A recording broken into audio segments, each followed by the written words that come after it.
Well invited me to do a retrospective of my films here. However, there were only 3 of them. I didn't think it would make a complete show, so we decided to combine the retrospective of my work with the historical retrospective, which goes back even further. And you get to see how this art form of abstraction and visual music was expressed throughout the entire history of filmmaking and animation. I hope you all make it and get somewhat of a historical overview of what's been happening before the Barcelona festival here.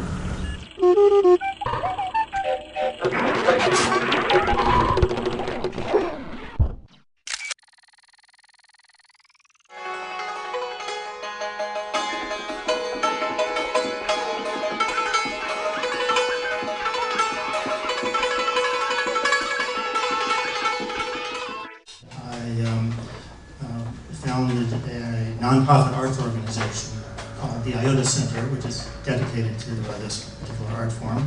And we have a film collection, and we've done film preservation, and some of these films are from our preservation projects, and they haven't been seen in a long time, so this is a rare event. Some of the films you're going to see tonight are films that we preserved by essentially digging up the best existing elements that were around, whether it was a real negative or just a release print, whatever was available.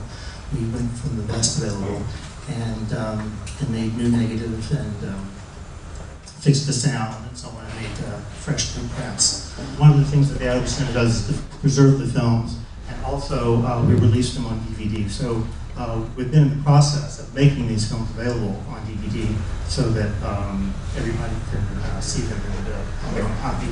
And they're available on our website. And we also have a community site called the Visual Music Village. And this is where artists can come and post their images and videos and meet each other. Frank and Caroline Morris became well known because they won an Academy Award for a short film called Frank Film, which was all made with cutouts, images from magazines and so on. And this film was made entirely with labels, that is, stick-on labels.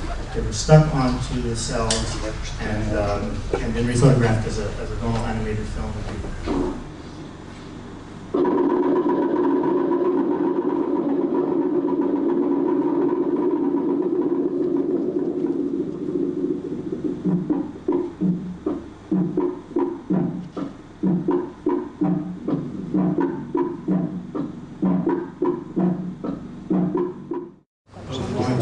Begin with one film that I worked on by an artist by the name of John Whitney.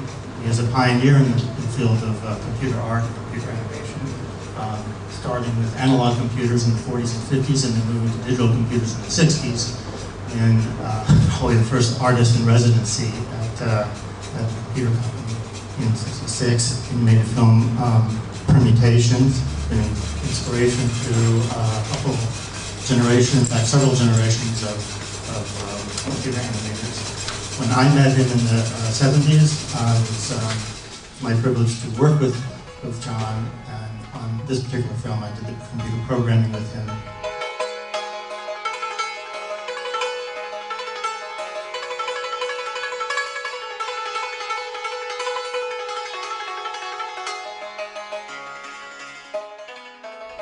Computer graphics came off in black and white, just like my film, that he would rephotograph them in an optical printer using color filters.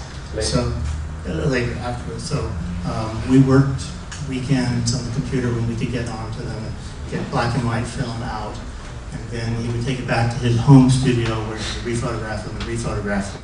Every color you see is a different pass through the optical printer, the superimposition.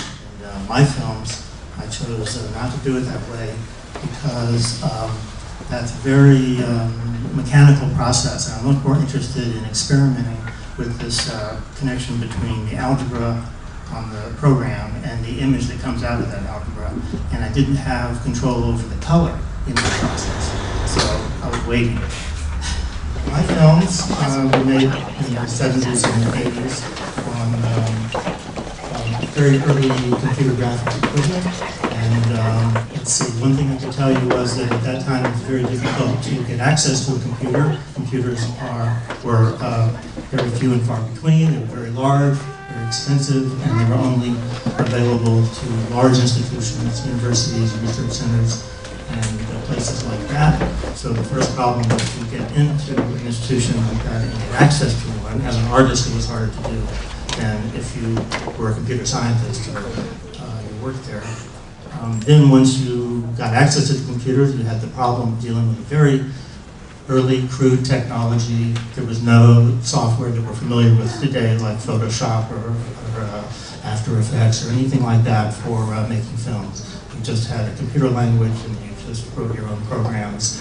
And so what you'll see in these films is an exploration of a kind of algebraic structure, a mathematical structure, and the resulting imagery that comes from that.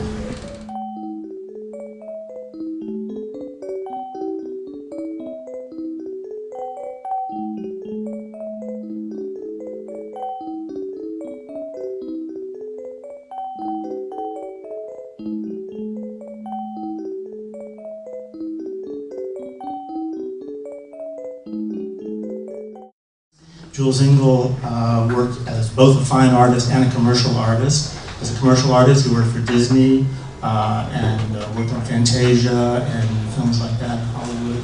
Also was part of the founding group of the innovative UPA studios that broke away from Disney and were sort of the anti-Disney. They did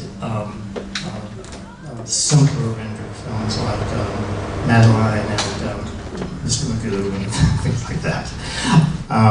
He also had a huge body of work that he produced of fine art films, these short films that are abstract, and it mimics a lot of what he was doing in the world of painting. He was one of the Los Angeles post-World War modernists.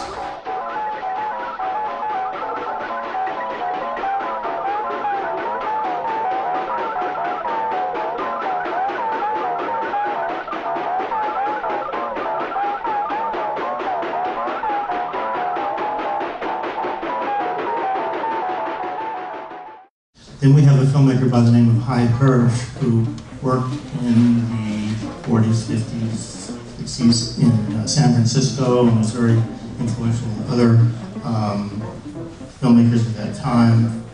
Jordan Belson, Harry Smith, these people were painters, and Hy Hirsch was the cameraman and filmmaker and taught them the film technology. Then he moved to Europe, actually worked here for a while, maybe in Spain, but I'm not quite sure where. In the Netherlands, and then he settled in Paris.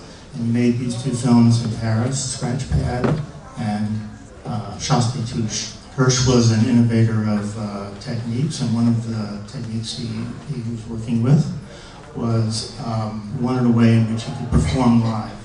And we do this all the time now with computers, but this is even pre-light show era. And he used a pan of a thin layer of oil and was able to move his fingers through there like finger painting, and this gesture would appear in the oil live and then it would disappear. So these were filmed in real time.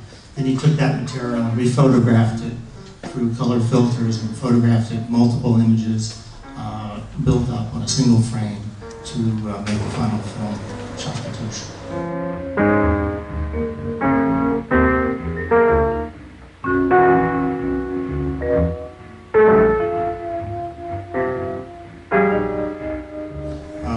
Filmmaker we have is Adam Beckett. We're looking at two of his films tonight, Heavy Light and Kitchen Sink.